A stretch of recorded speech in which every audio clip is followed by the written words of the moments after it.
म्हणजे तुम्ही काही पुरावेच ठेवायचे नाही।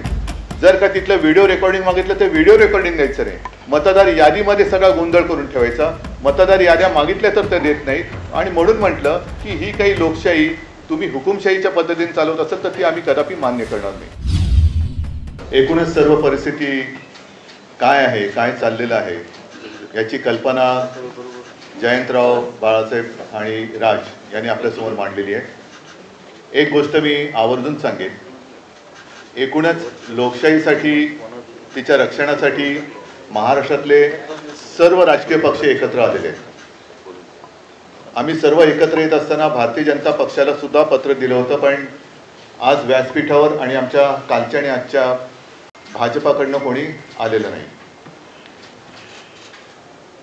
हा विषय जो आहे तो गेल्या विधानसभेपासून सगळ्यांच्या लक्षात यायला लागला आणि एका पत्राचा उल्लेख जयंतरावांकडनं राहिला, तो त्यांनी मला सांगितला। तो म्हणजे विधानसभा निवडणुका ज्या म्हणजे गेल्या वर्षी झाल्या 2024, त्याच्या आधी 19 ऑक्टोबरला एक महिना आधी महाविकास आघाडीकडनं निवडणूक आयोगाला एक पत्र दिलं होतं आणि त्याच्यामध्ये आमचा विषय हा होता की नाव घेऊन अगदी म्हटलं तरी की काही भारतीय जनता पक्षाचे कार्यकर्ते ह्या मतदार यादीशी खेळतात आणि त्याच्यामध्ये काही लोक म्हणजे त्यांना हवे ते घुसवत आहेत, नको ते काढतायत, हा सगळा खेळ यांचा सुरू आहे। आता जसं या दोघांनी सांगितलं, अगदी हे पुरावे, ही काही यादी आम्ही घरी नाही छापलेल्या, एकेका व्यक्तीचं नाव 4-4 ठिकाणी आहे, एका जागेवरती 200-200 नावं नोंदलेत, हा सगळा लोकशाहीचा खेळ खंडोबा चाललाय। दोन्ही निवडणूक आयुक्तांना आम्ही सांगितले की एक तर इलेक्शन म्हणजे निवडणूक घ्यायची असेल ती निष्पक्षपातीपणाने झाली पाहिजे, नाहीतर इलेक्शनपेक्षा सिलेक्शन करून मोकळे व्हा, तेवढंच आता राहिलेलं आहे। दोघांशी बोलताना थोडंसं आमच्या लक्षात आलं, मी त्यांचा अपमान करू इच्छित नाही, पण हे जे समोर आमच्या बसलेत ते आयुक्त म्हणून काही त्यांच्याकडे अधिकार आहेत का आम्ही कठपुतळी बाहुल्यांशी बोलतोय आणि त्यांचे दोन वरती कुठेतरी आहेत, ते वरनं जशी बोटं हलतील तशी इकडे हालचाली होतात की काय। सगळे मुद्दे सांगून झालेले आहेत। याच्यामध्ये आणखीन एक मुद्दा जो आहे तो 1 जुलैचा कट ऑफ डेट, म्हणजे 1 जुलै नंतर ज्यांना 18 वर्ष झाली असतील त्यांना यावेळेला मतदानाचा अधिकारच मिळणार नाही। ही कुठली लोकशाही आहे? आणि हे सगळं बघितल्यानंतर आम्हाला असं वाटतं की ज्याप्रमाणे सर्वोच्च न्यायालयाने जसं काही पक्षांचे, काही प्राण्यांच्या केसेस या सुमोटो घेतल्या होत्या, तसंच आपल्या देशातल्या मनुष्य प्राण्यांची सुद्धा केस ही स्वतःहून त्यांनी घ्यायला पाहिजे आणि देशातली लोकशाही जगवण्यासाठी हा त्यांचा सुद्धा एक निर्णय त्याच्यामध्ये असायला पाहिजे। आम्ही राजकीय पक्ष म्हणून आमचं कर्तव्य करतोय, वेळोवेळी निवडणूक आयुक्तांकडे जातोय, दरवाजे ठोकतोय, पण दाद काही मिळत नाही।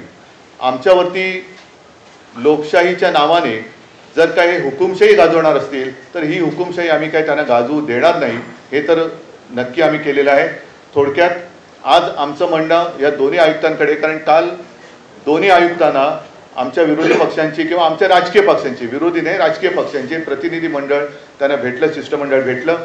त्याच्यात आम्ही केंद्राचे जे निवडणूक आयुक्त इकडे आहेत प्रतिनिधी त्यांना भेटलो, त्यांनी सांगितले की स्थानिक स्वराज्य संस्था आणि हा सगळा विषय हा राज्य निवडणूक आयुक्ताकडे येतोय। त्यांच्याकडे भेटलं आमचं दुसरं, त्यांनी सांगितलं मतदार यादीचा अधिकार हा केंद्राच्याकडे येतोय। मग नेमका याचा बाप कोण आहे, जबाबदारी कोणाची आहे, का निवडणुका आपल्या घ्यायच्या म्हणून घ्यायच्या आहेत? आणि आम्ही त्यांच्याशी बोलत असताना मुहूर्त काय लावला त्यांनी कळत नाही, पण कालच्या काल निवडणुकांचा कार्यक्रम जाहीर केला। आम्ही त्यांना स्पष्ट शब्दात सांगितलेलं आहे की जोपर्यंत हा संपूर्ण निवडणूक मतदार यादीतला घोळ तुम्ही त्याच्यावरती काही स्पष्टीकरण किंवा तो सुधारत नाही तोपर्यंत या निवडणुका होता कामा नयेत। सुप्रीम कोर्टाचा त्यांनी आदेश आम्हाला दाखवण्याचा प्रयत्न केला, पण सुप्रीम कोर्ट असं कधी कुठेही सांगत नाही की तुमच्यात काही दोष असले तरी चालतील, पण ह्या तारखेच्या आधी निवडणुका घेतल्याच पाहिजे, हा सर्वोच्च न्यायालयाचा काही तसा निर्णय नाही। त्यांनी सांगितले की या निवडणुका सदोष असता कामा नयेत आणि निष्पक्षपातीपणाने ते झाले पाहिजेत। आता या सगळ्या गोष्टी झाल्यानंतर दोन्ही आयुक्त समोर बाजूबाजूला होते, आम्हाला त्यांनी सांगितले की आम्ही याचा सकारात्मक विचार करतो आहोत। म्हटलं विचार करून चालणार नाही, या गोष्टी होता कामा नयेत,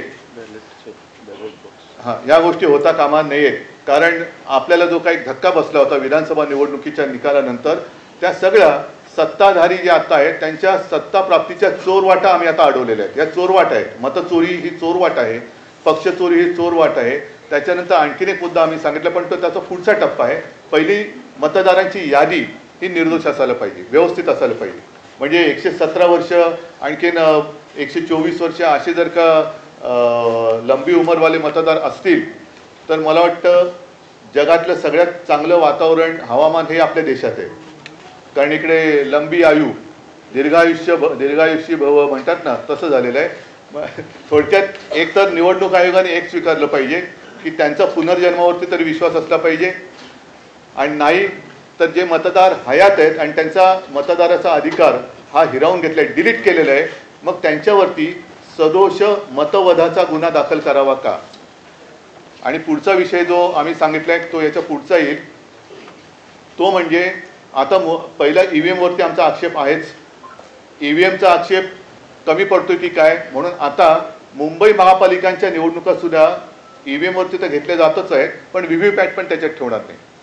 हाही मुद्दा एक महत्त्वाचा आहे. म्हणजे तुम्ही काही पुरावेच ठेवायचे नाही. जर का तिथलं व्हिडिओ रेकॉर्डिंग मागितलं तर व्हिडिओ रेकॉर्डिंग द्यायचं नाही. मतदार यादीमध्ये सगळा गोंधळ करून ठेवायचा. मतदार याद्या मागितल्या तर ते देत नाहीत. आणि म्हणून म्हटलं की ही काही लोकशाही तुम्ही हुकुमशाहीच्या पद्धतीने चालवत असेल तर ती आम्ही कदापि मान्य करणार नाही. शिष्टमंडळाने जे मुद्दे उपस्थित केलेले आहेत त्यामध्ये जर येत्या काळामध्ये निवडणूक आयोगाकडून सुधारणा नाही झाली तर तुमचं पुढचं पाऊल काय असणार? पुढचं पाऊल पहिलं आजचं पाऊल लोकांसमोर जाऊ द्या. त्याच्यानंतर घाईघाई करण्याची आवश्यकता नाही आहे. 2 दिवसात ते सांगतो म्हणाले.